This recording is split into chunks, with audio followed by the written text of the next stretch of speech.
Bleach 1000-Year Blood War, Episode 15, Peace from Shadows. Before we get into it, I would like to apologize for the delay in videos. Last week I was ill and then I had to go somewhere, due to which I couldn't work properly. Plus the copyright system, it made the video I could have uploaded by Wednesday to a video that I had to upload on Thursday. And even then I rushed to push it out. Due to which it probably jeopardized how well the video did, but it is what it is. And then for this episode, I got back on Sunday, and after that, you know what, for this one, I have no excuses. I just got lazy, and now I'm only writing the script on a Friday. The day before the next episode is, let's hope this comes out on time. I'm still recording this on Friday, the same day I wrote the script like 3 hours ago. Still got lazy. So yeah, anyways, long intro aside, let's get into it. We start in the Sacred Night Guild Hall, where the Sternritters are holding a meeting. Still can't believe BG9 actually said that soldats will be more than enough for them. Ain't no way bro actually thinks that, right? I like the title card placement, very nice. Also, I like the whole concept of crushing their hope by attacking them when they're already down. They've lost their Bankai, but they're clinging on to some hope, and now the Sternritters are gonna take that away. I don't know why I said where. We are not doing anything. Bambiera with the I want to kill Doggy-chan, and everyone else in sight. Proper psycho. I kinda like it. Last week I said I'll do a video on the opening and ending, but I still haven't done it because I've been contemplating whether it's too late to do it or not. Let me know what you think. So Kiyone, Sentaro, and Ukitake are outside of the Seirete. How intriguing. Also, where on earth has the Rukongai gone? It's nowhere to be seen. Surely it's only the Seirete that's been covered and has been attacked. Surely the Rukongai should be fine, because they're not exactly soul reapers, they're normal souls. I like how Askin casually explains everything to the research and development department members. Sternritter D. Askin nakure wa aru. And then we get Sternritter B. Yugram Hashwolto. I hope I said that right. Both of them. Bro, what a title. Wandenreich Emperor Aide and Sternritter Grandmaster. What a title. But then again, Kyoraku's title is something in itself as well. Gote 13 Head Captain and 1st Division Captain. I really contemplated whether to say it in English or in Japanese. Then I remembered I don't exactly know anything past Goteju Santai. I like how the two are casually just conversing between each other. Yamamoto would never. Still sad about his death though, not gonna lie. Yuha loves peace, so he started a war. Now again, this is a two-edged blade here. By doing this, Yuha can achieve the peace and create a world that he wants to make. But calling it in the name of peace when attacking the Soul Reapers at a time of peace, and also saying stuff like 1,000 years of peace has made the Shinigami weak, it don't go over too well, you know, because you're trying to achieve peace, but by doing so you're disrupting the peace. There may be different meanings of the peace, of course, but of course it also goes back to the quote by Kyoraku Shinsei: when the war starts, both sides are right. Or something like that, if I'm not wrong. Also, Askin knows that this is the R&D department. Is it just because of the info Yuha gave them? Or have they been prying into the Soul Reapers' privacy? I mean, it's a war, so nobody gives it what they've done. But yeah, still can't get past this Mayuri outfit. Even if he sounds all smart and smug, he just looks odd. That footstep sound, it sounds like a jingle. You know, like a bell. I don't know English ain't my first language, but it's hard to explain how it makes sense what I'm trying to get at. It sounds like, you know, one of those bells, like jingle bells. It's just hard to explain. Nemu looking cute though. That is a bloody hard thing to do. Creating a place with absolutely zero shadows, not even once from your own body. Mayuri is indeed something else. To give him his credit, of course, he's built different. Okay, so maybe for regular unseated Shinigami, the Soldats may just be enough. Sternritter H. Sahito. Busby. What an introduction. Jeez, Toshiro and Rangiku coming through.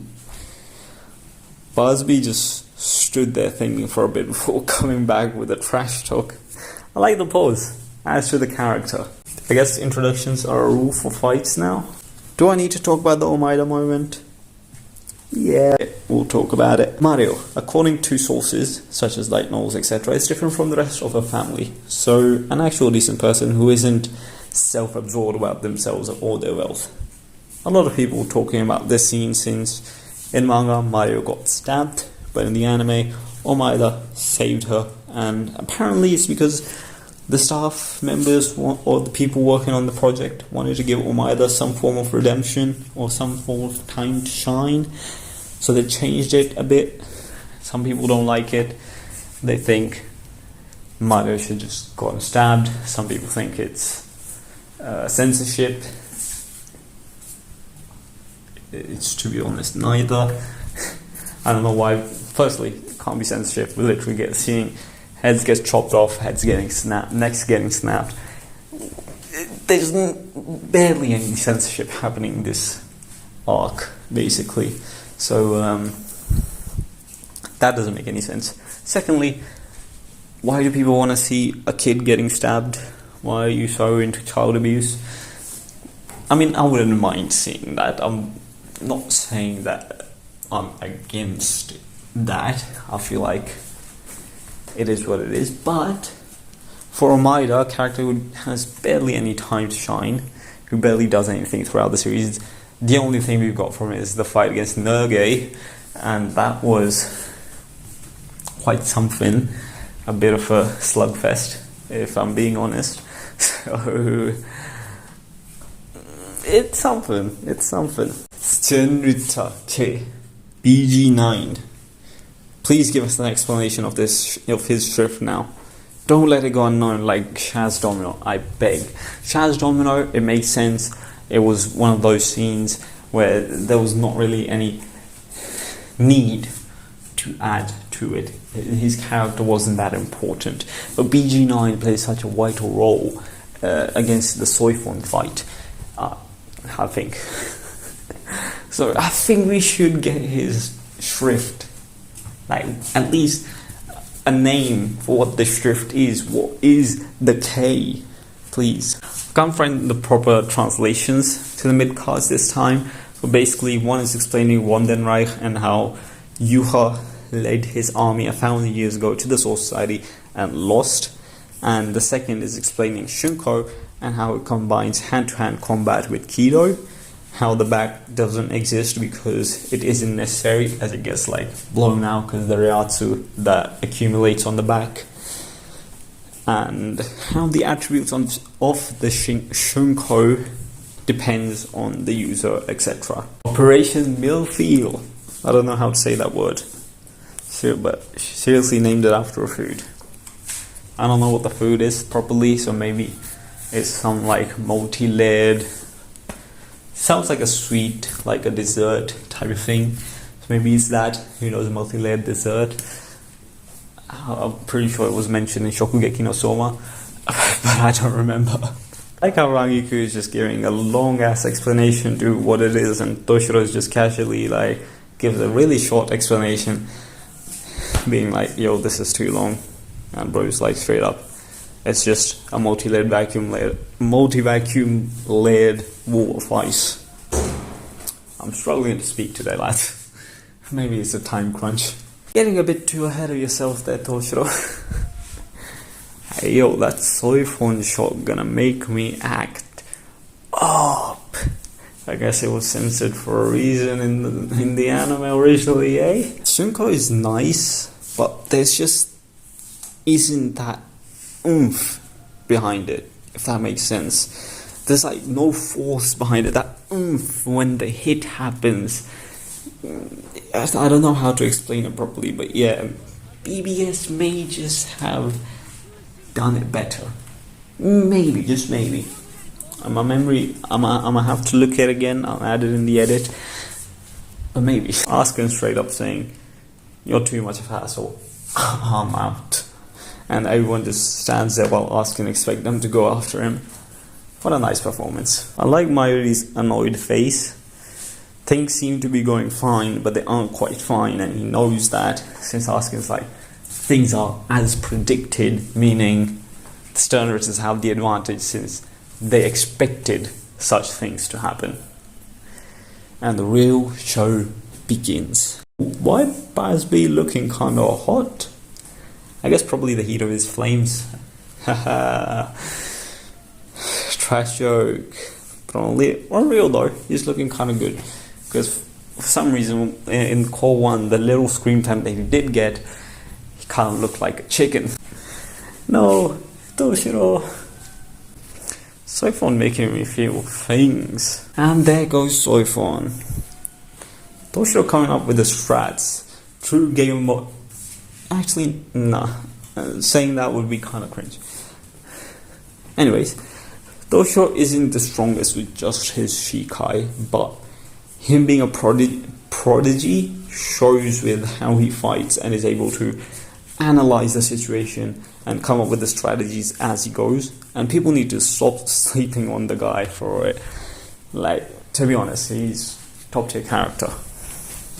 Stop sleeping on him. Oh, Toshiro and Soifon. Urahara, let's go! Mayuri is annoyed by the fact that Urahara done that first. But let's be honest, Urahara was solely working on that. And don't get me wrong, Urahara, my top favorite character. Mayuri doesn't even come close when it comes to favoritism. But Mayuri had to do the whole lab with no shadows and the costume thing, so it's kind of fair, I guess. Post-credit scene. It seems like a poem, so I'll read it and then I guess I'll let you know what I think. So yeah, let's get into it. It begins but does not end. Names wither in the silence. In an abyss of rolling clouds, raindrops fill an empty vessel. Those who are unworthy to be a vessel succumb to its weight as it turns to stone. It breaks apart and turns to gravel. Pounding rain turns it to dust.